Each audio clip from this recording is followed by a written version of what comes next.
Hello, it's the 25th of July. This is Renew Every Morning, and I'm Paul Anderson-Walsh, and welcome along. Well, today we have a lovely postcard of grace, and we're going to be thinking about one of Paul's companions, somebody called Silas. And this is going to be called Silas, the Song in the Cell. Well, you know the verse, don't you, from Acts chapter 16. It's very powerful. It simply says, about midnight, Paul and Silas were, the scripture says, praying and singing hymns to God, and the other prisoners were listening. I can't help but just read that and just have to take a second to go, wait, hold on. This is Paul and Silas. They are so able to live in the present moment that even in prison, they're able to worship and pray and sing songs. And so compelling is it that all the other prisoners are listening. It's really interesting. It doesn't say they're saying, shut up, be quiet, we're trying to sleep. It's, no, they must be caught up in something. Who's to say they're not singing in the tongues of angels and of men? Who's to know what they're singing? But something glorious is being emitted from them. It's just wonderful. And the thing I want you to hold on to is that even in those terrible of circumstances, unjustly imprisoned, all the rest of the stuff we know, they find a way to worship. And I think one of the things I want to say to you is, you know how that story ends, and that's always this. Victory always begins by worshipping your way out. So just hold on to that. The cell was dark, of course. Their feet were in stocks. Their backs were bloodied from public beatings. And yet at midnight, they're singing. They don't sing because they're safe. They don't sing because they're free. It's more than that. You see, it's not about, I don't even know how to say this to you. Our circumstances are not our life. Christ is our life. And they never forgot that, ever, ever, ever. Now, Silas, or Silvanus, his name means a lover of words. And I think that's really nice because he's with Paul, the great writer, of course. But more than that, I think he's not just a lover of words. I think he was a lover of the word. And he was loved by the word. He's the word lover. And I think you should hold on to that. He was a prophet. He was chief among his community, a very trusted apostolic voice in the church. And he was handpicked, of course, by Paul to take over from Mark. Well, of course, you know what happened is that Mark had left and there'd been a big hoo-ha in Acts chapter 14. And Silas goes with Paul on the second missionary journey. And he walked with Paul, and I just want you to think about this for a minute, through cities, through councils, through confrontations. He suffered with Paul, just not in mission, but in the prison. And it was his voice that stood alongside Paul's, and his voice that echoed with Paul's in the dungeon. And I just think it's such an amazing idea that he has come to be this witness. And sometimes we take the main characters, don't we? We forget the co-stars. And Silas is one. And the thing about him is, what's so interesting about Silas is he's not just Paul's companion. This is someone who's very unique because he's also Peter's. In 1 Peter chapter 5, he's described as the bearer of Peter's first epistle. Now, whether he acted as scribe, I don't know. Possibly wrote it. People say that Peter was illiterate, so it's unlikely he could have written it. But the thing is this, he was, if he did write it, then he gave words to someone who couldn't write. But more than that, he kind of brought it, he carried it, and this is what I think is interesting. The scholars say that Silvanus was the letter's carrier, so Silas is the one who carries the letter. Now, if that's right, and I think that kind of is interesting, remember he's the lover of words, he's the one of all that Peter entrusts to physically bring the letter, of possibly explaining everything that Peter wanted to say to the churches. He entrusted to Silvanus. Now, you don't just give it to anybody. It's not like sending it by Amazon. It's not like the postman or something. This is something he's entrusted Silvanus with as the scribe maybe, or the secretary. And whatever way you look at it, Silvanus, although he's not the author of the letter, he's entrusted with its transmission. And in some ways, that's just as important. He's the trusted messenger. Now, to be entrusted with to carry that kind of text with you, I think is deeply significant. And I think it also talks to us about the depth of his spiritual reputation within the church. So, number one, he has apostolic trust and he has apostolic authority. He's chosen by Peter as one of the inner circle to carry and maybe even craft this letter, who's to say. That letter is going to be circulated amongst all the persecuted and scattered believers. It's Peter's epistle. It's a hugely important point. So he's Peter's courier, but more than that, he's Peter's voice. So think of the spiritual credibility. Peter calls him a faithful brother as I regard him, Peter says. And that commendation matters. Letters to the early church were read out, but in the communities of worship, the one bringing the letter, bringing those words, had to be known, they had to be trusted, they had to be sound, they had to be able to answer all the key questions as well. And Silvanus just wasn't passing along a parchment as a city. He was bearing the apostolic grace. He'd have to be the embodiment of the letter that he gave, which I like.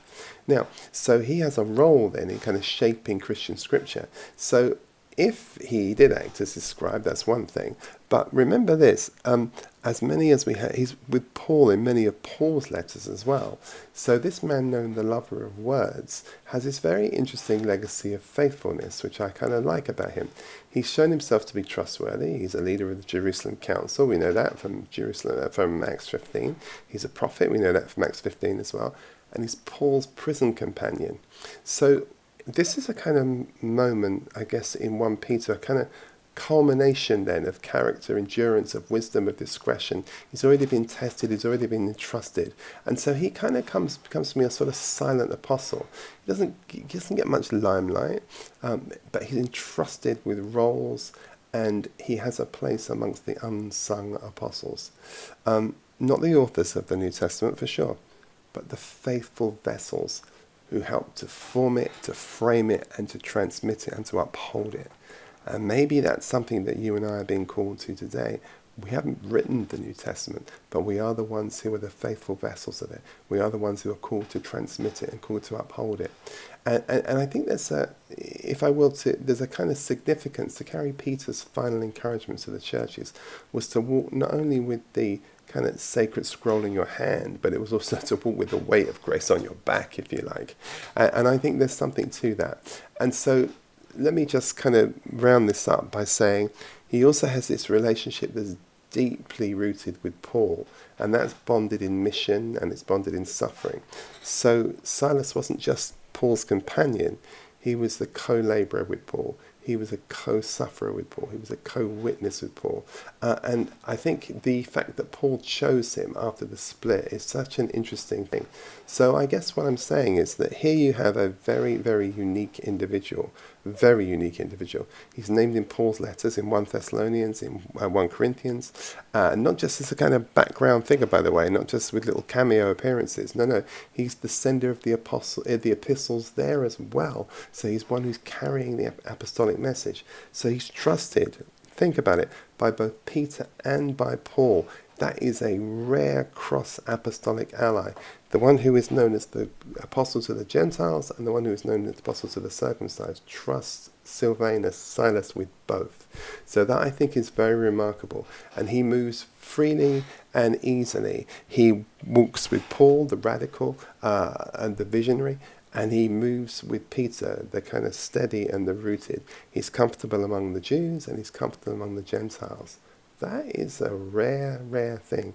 Silvanus moves freely and he moves respectfully between these two giants, and that speaks volumes, because maybe what it's telling us is he's a man of reconciliation. He's a man of spiritual diplomacy. He's a man of credibility and integrity. He's someone who could walk in both worlds, the Jewish Christian world and the Gentile Christian world, and be fully received by both. That makes him a kind of embodied interbeer.